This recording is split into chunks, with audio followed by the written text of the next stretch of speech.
Hi everyone, Scott D'Amico with Communispond. Today I want to talk to you about our most recent blog post from our senior master trainer, Jim Mouchon. This post revolves around asking cleanup questions. What a cleanup question really is, it's a simple way to wrap up a meeting or a discussion to ensure that you're getting all the information necessary. The beauty of a cleanup question really is in its simplicity. As you're feeling a meeting coming to an end or a conversation coming to a close, you can simply say, what else do I need to know? What else would you like for me to know?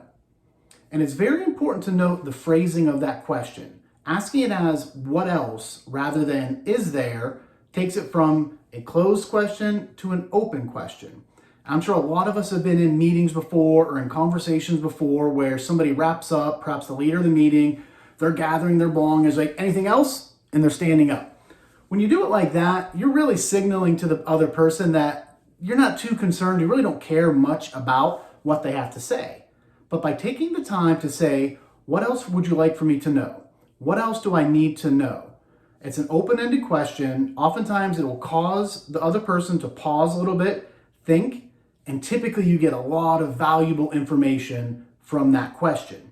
The other thing I like about a wrap-up question is that it's very transferable. It can work in in-person meetings, on a Zoom call, over the phone.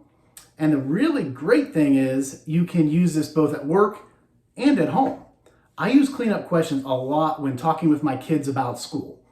Oftentimes, if I ask my middle schooler, how was school today? Usually I get the response, good, fine. But as I dig a little bit deeper and get them to open up some, say, tell me a little bit more about that. And as I feel that they're getting ready to wrap up or they don't have anything else to share, I'll say, what else do I need to know?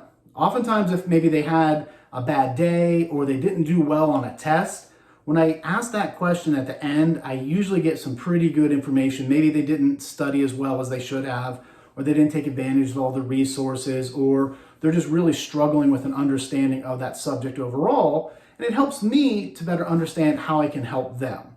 I encourage you in your next conversation, your next meeting, try a cleanup question. As you're feeling it wrap up, simply ask, what else would you like for me to know? Or what else do I need to know? I'd love to hear from you, your feedback around how you use cleanup questions in your interactions. Thanks, and have a great day.